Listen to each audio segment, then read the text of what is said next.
All right, here we go. What's going on, everyone? Welcome back to the Reyes Reflection Podcast. I appreciate the support. I'm getting a lot of DMs, text messages, and emails just saying how much they love the show, so it means a lot to me. In order to continue to grow organically, please follow the show and rate wherever you get your podcast, and of course, word of mouth. Tell your mom, tell your dad, tell anyone. A lot's going on in the world of sports. Baseball starting up. NBA playoffs are about to begin. And March Madness just ended, which is a perfect segue to introduce my next guest, because not often can you say that you have an NCAA champion in your home.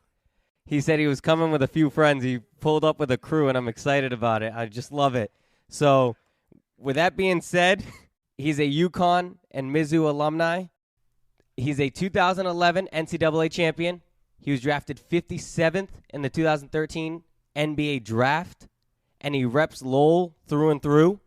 Please welcome Alex Oriakhi to the show. Man, thank you for having me. I appreciate it. Awesome. We talked off camera. We went to the same middle school. You have a twin sister who also played ball. Is she as tall as you? She's not as tall. She's about like 5'9". I have an older sister, actually. She's 6'3". Oh, really? Yeah, she's 6'3", so our family is tall. How about your folks? Are they tall? My dad's like 6'3", 6'4". Okay. Mom's 5'9". But I heard my grandmother in Nigeria, she was 6 foot. Uncle 6'6", 6'9". All right. So I thank God for the genes. If I wasn't 6'9", I don't know if you guys would know me right now. I have a 6'7" uncle, and apparently it skips genes because I'm only 5'7". So hit or miss. Oh, my goodness. So, anyways, since we started talking about it, let's talk about your childhood. How was it growing up in the city of Lowell? Lowell was cool, man. I enjoyed it. Like I said, I went to the daily school, made a lot of friends. It was mostly playing basketball. Like, it was just always into sports as much as I can remember. Just always playing basketball, riding my bike, in the neighborhood. And, really just hanging out with my friends, going to school. But it was a good childhood. I personally, I love Lowell. I love coming back when I do come back. And it was a good childhood, though. Some of my experiences, I worked at the Lowell Y, and anytime you would work out there, the kids would be like, oh, my goodness, Alex Oriakhi's there, Alex Oriakhi's there. And I was talking to Alex off camera. It's like we know everyone, but we've never officially crossed paths. Yeah. Like, we know the same people. He works out at the same place that I used to work at for 10 years, and we crazy. never crossed paths. So you played basketball up until you were about 14. Then you had to make a decision on whether you wanted to go to Lowell High or Tilton. Is that correct? Yeah, I actually I went to Lowell High for a day, and then me and my dad sat down. We had offers to go to prep schools, so me and my dad sat down. We talked about the pros and the cons, and the pros just outweighed the cons to go to prep school. So me being 14, I just had to make a mature decision. At the time, was it what I wanted to do? No, but when I was really young, I really trained my mind. Like, I was telling myself, like, this is going to be the hardest thing you ever do, and it's going to be uncomfortable. So I knew what I signed up for, and I just said, let me go to prep school. Like, let me give myself the best chance to get where I need to go. So I just took the sacrifice. For people like myself who have never even stepped foot in a prep school, how is the life of being in prep school? Because I'm used to public education. Oh, man, it's very structured. One prep school I had, you had to wear a dress code, suit and tie, blazer. Usually you're waking up, you got class. Class might go from 8 to, might have breaks in between, 9 o'clock class. Might be done around 2, 3. Then I would have practice. And then after practice, we have study hall. Then after study hall, it's downtime. And then you got to be in your room, in the bed at a certain time. But the thing is, when I got to college, I was like, this is easy. I've done all this before. Yeah. My time, it was actually college. College was more freedom. So it made it complete. Like, college was a lot more freedom, no curfew, things like that. So it made it easier. And now me being 31, looking back, I'm happy I made that decision to do prep school. So it wasn't a shell shock to you like it is to other people who aren't used to being in a dorm and It's not me and my good friend Baca, we talked about we adapt to anything. Like maybe it's me being African, like I adapt, like you know what I'm saying? Prep school was fine. I was up with other of my AAU teammates as well. Oh, so it wasn't like I'm alone. You know, and we're all here for a common goal to play basketball. We're getting in the gym. We're being productive, so I never thought I was missing anything, you know? Right. I knew I'm working towards my goal and my dream. So I was never like, oh, I miss home, because I was an hour from home, so I could go home on the weekends. Yeah. Parents would come up and see me, so it wasn't nothing like, oh, I miss home. Yeah, it was just more jump right yeah, up it was through more three. so this is what I got to do to get to where I got to go, so let's do it. Yeah. So you played at UCONN for one of the most, arguably one of the most prestigious coaches, and Jim Calhoun. Can you talk about the recruitment process for you? Did he come and talk to you personally to recruit you? Yeah. Actually, because I played for BABC. Okay. Yeah, it's one of the best AAU teams in Massachusetts, probably in the country, really. But in this area, we're number one. So we had a tournament in Orlando, and he watched me play, and he offered me.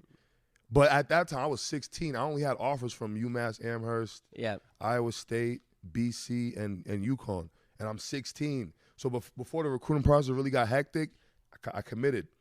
You know, I visited. It was an hour and 20 from Lowell. Yep. I was like, it's close to home. It's a top school. Yep. They've won national championships. You know, one of my mentors was like, I don't know if you're gonna say no to UConn. It was hard. It was hard to say no. But Calhoun, he can sell you. He'll sell you. Yeah. He'll definitely sell you. But it was the recruiting process. It was easy. I committed 16. No, then I wasn't. I was really cut off all the distractions. Yeah. But I cut off all the distractions when I committed, and it was easy. Really, I just was training, getting ready to go to UConn. Were you still 6'9" then? When I was 16, I was probably maybe like 6'7". Okay. Yeah, 6'7"-ish. So he was still gonna have you play down low, and for sure. I want to talk about this. One of the biggest shots probably in collegiate history is Kemba Walker's step back jumper in one of the biggest arenas too, Madison Square Garden. And that was for the Big East championship. No, that was Pitt. So I think it was the quarterfinals. Oh, it's Pittsburgh. You're right. Then we played Syracuse next, and then Louisville in the championship. Okay. Louisville, yeah. So Pittsburgh. Yeah, that was Pittsburgh. That was quarterfinals. Okay. So what was it to be in that moment? Because I mean, I've been around some buzzer beaters, but that was. I'm not gonna lie. Honestly, like I tell people about this. Like, if you told me I would have won the national championship a year ago, I would have said you're on drugs. I wouldn't have believed you. And, like, I wouldn't have believed you. But it was a surreal experience just because, like, going into the Big East tournament, we lost, like, 4 out of 5. Yep. So everybody's upset. You don't know what the future holds. Like, your confidence is a little bit shot. But then when we got that far, I mean, Kemba's just a machine. Like, he's a magician. So, you don't really get too many players like that where it can just – plays break down, watch out, get a bucket. I mean, when I saw the switch on McGee, I knew. I said, well, he's gonna get any shot he wants. It doesn't matter, is it gonna go in? Yeah. So when I saw him do the step back, I saw McGee fall. I didn't even care. I just looked and I said, please go in. And as soon as it went through the net, I'm just like, you're happy, but you're like, man, we got another one. But you're still gonna celebrate.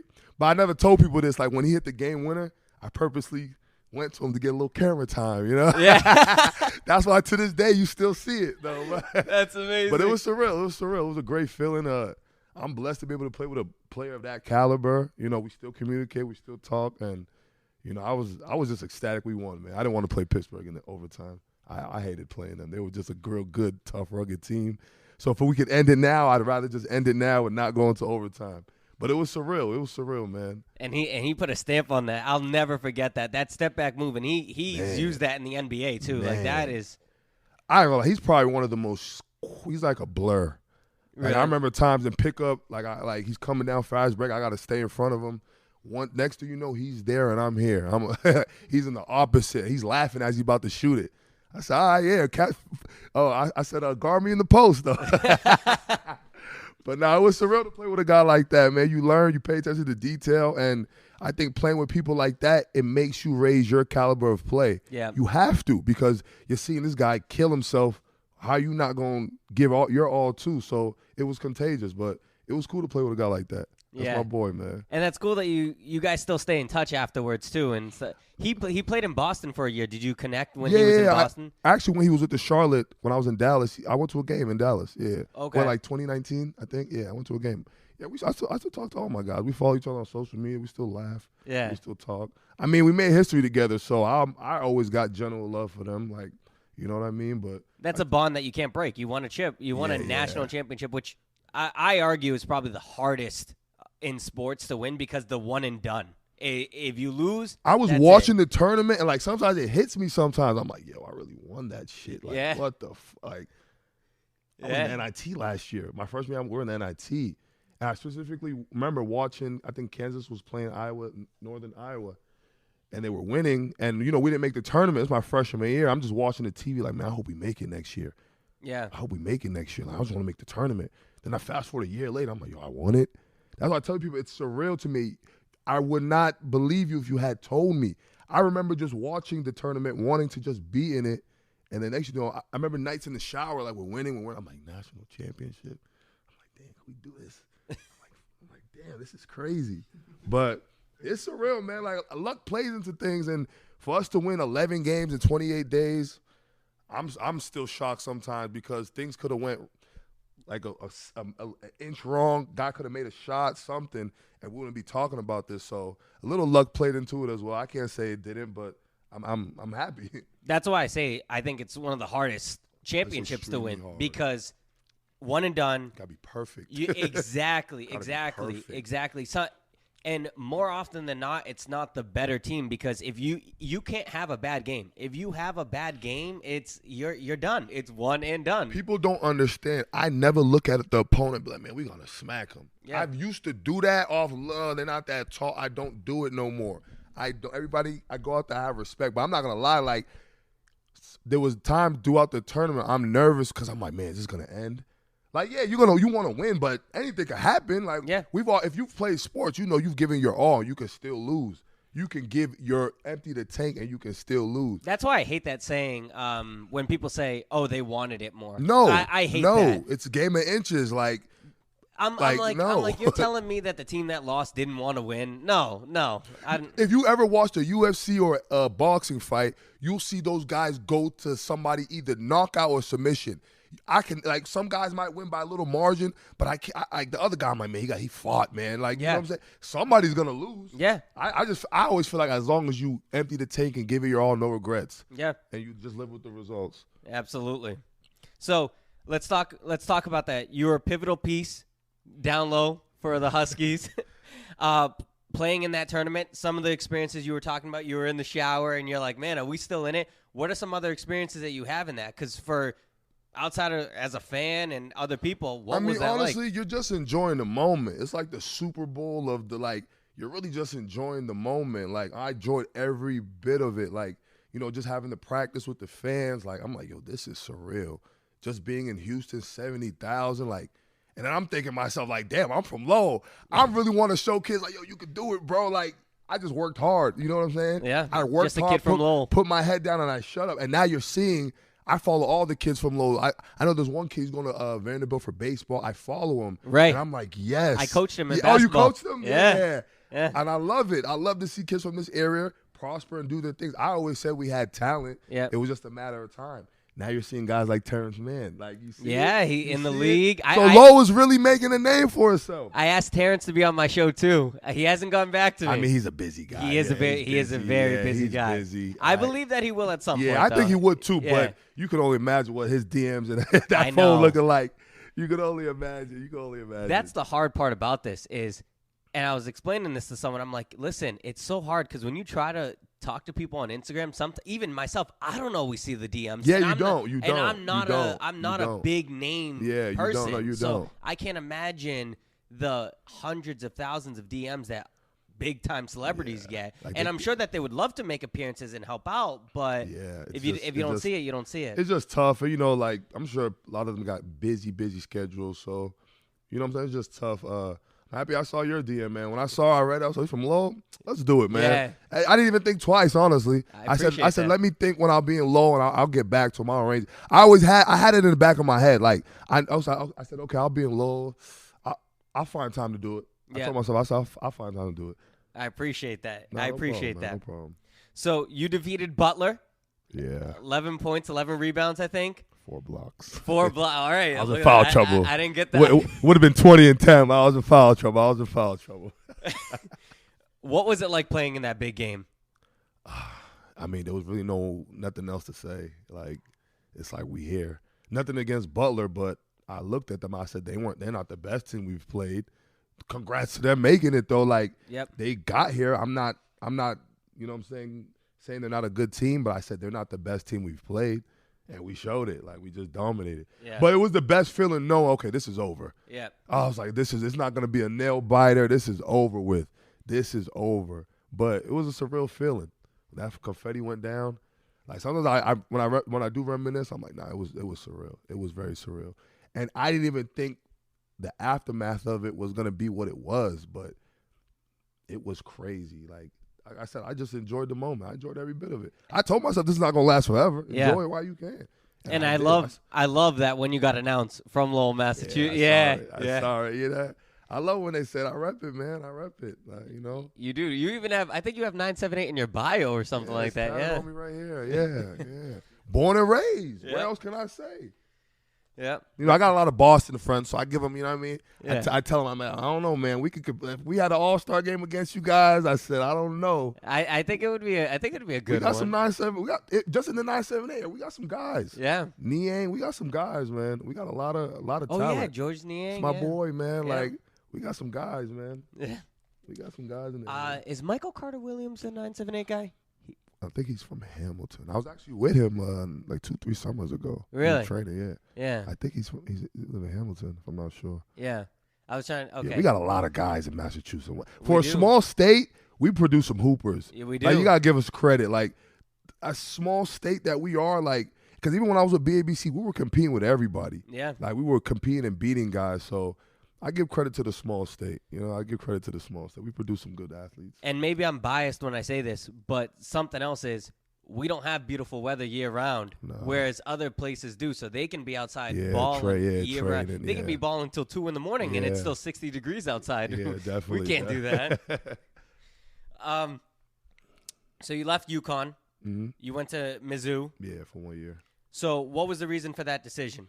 Well, they had UConn was banned from the NCAA tournament. So I just got real fortunate to where I was able to transfer and play right away. Okay. So, you know, I chose Mizzou because I had a good friend, Phil Pressey, who I played AAU with him, and hell of a point guard, right? Oh, my goodness. When it comes to passing and making people around him better, probably one of the best I've played with. I'm talking about games where I've scored 20 points just dunking. Catch, dunk, because he made the game that easy for me. Really? I said, you know what, Mizzou, I'm gonna take the risk on my guy. I'll take that risk. Yeah. A point guard that I really just have my hands ready and dunk. Like, that's how easy he made the game for me playing AAU. So that was like 90% of why I went there. So it was between Mizzou and Kentucky. Okay. Yeah, it was between Mizzou and Kentucky. So John Calipari? Yeah, when I was transferring, I met him. And became to Boston, a hotel in Boston. I met him, but it was between Mizzou and Kentucky. So wow, if you had played for Calipari too, you probably would have played. No, it's not that I didn't want to. It was like, I'm very calculated in the decisions I make. I'm calculated. Mm-hmm. So it's not, oh, Kentucky's great. Like, I'm not saying it's not, but you know what I'm saying? They already have some players. My boy Nerlens Noel is already there. Another mass guy. Yeah, another mass guy. He's already there. Yep. Mizzou needed me. You know what I'm saying? Like, we don't have no center. It was kind of like that. So I'm thinking, okay, go to Kentucky or go where I'm really needed and I can play against these guys. Yeah. So that's kind of how I based it. That's awesome. You were drafted by the Phoenix Suns. Yep. How was that for you and your family on draft night to hear your name? Well, first of all, we Africans, so we're very dramatic. So I got us a hotel somewhere and we watched.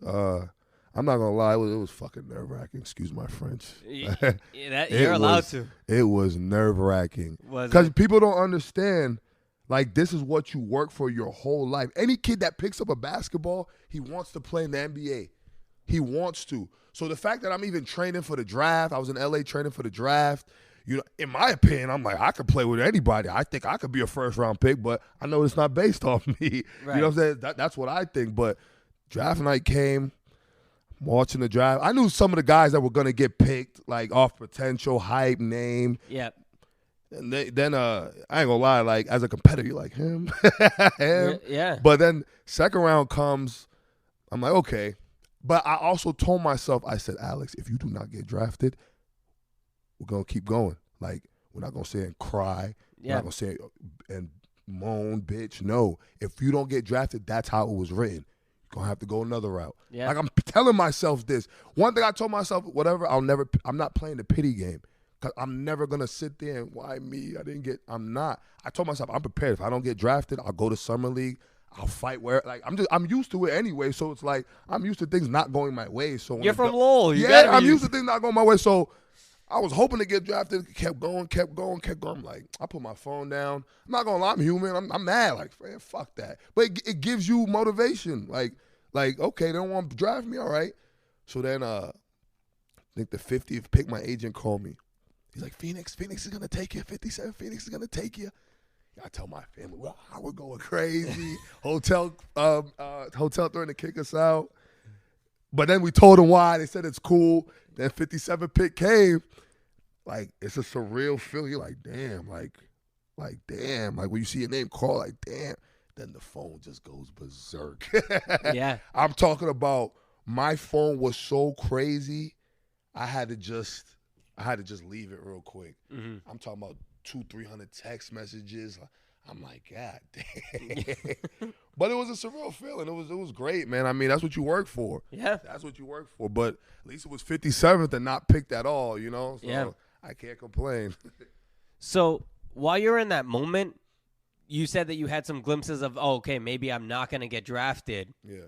Do you feel like it's just something of like, hey, maybe they didn't see me enough, or maybe I didn't work hard enough or something like that? Or I mean, never a matter of I didn't work hard enough. I always tell people, hey, it's already written. Like, if it's meant to be, it's going to be. So I'm not really one to really, why stress myself? Okay, we're doing this. Okay, I got to adjust now.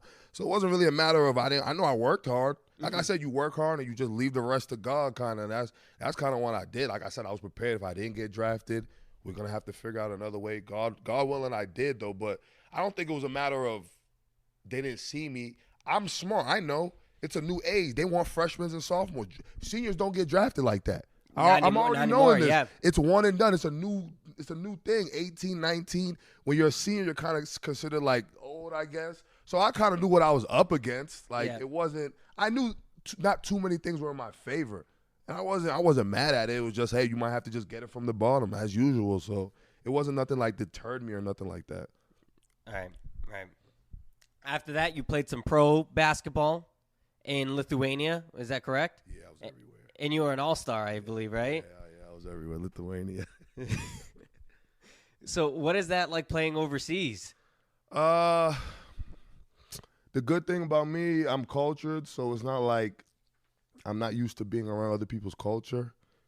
It could get tough sometimes, but you're there for a job, and it's like they're paying you this. Are you going to go make that in America? You kind of pick your battles, and you kind of just – I'm a guy where I do what I got to do. You know what I mean? So I try to not put my feelings into everything. Like, if this is what I got to do, make my money, help my family out, like this is just what I got to do. But it's what you make of it. I played in places where I didn't want to leave. So it just depends. Lithuania, I was in a small village, so it was tough. But I had a old teammate that played with me, so he made it better. But I make the best out of every situation. But Lithuania, overseas can be tough. It just depends the type of person you are, the type how you look at things. It could be a great thing. It just depends how you are, you know. Because you don't really know anyone, you don't know the culture, you don't know that. Yeah. You know, like I'll say this. Like I was talking to these guys in the car. America is the best country in the world. Does it have its issues? For sure. But as far as the system, it works here.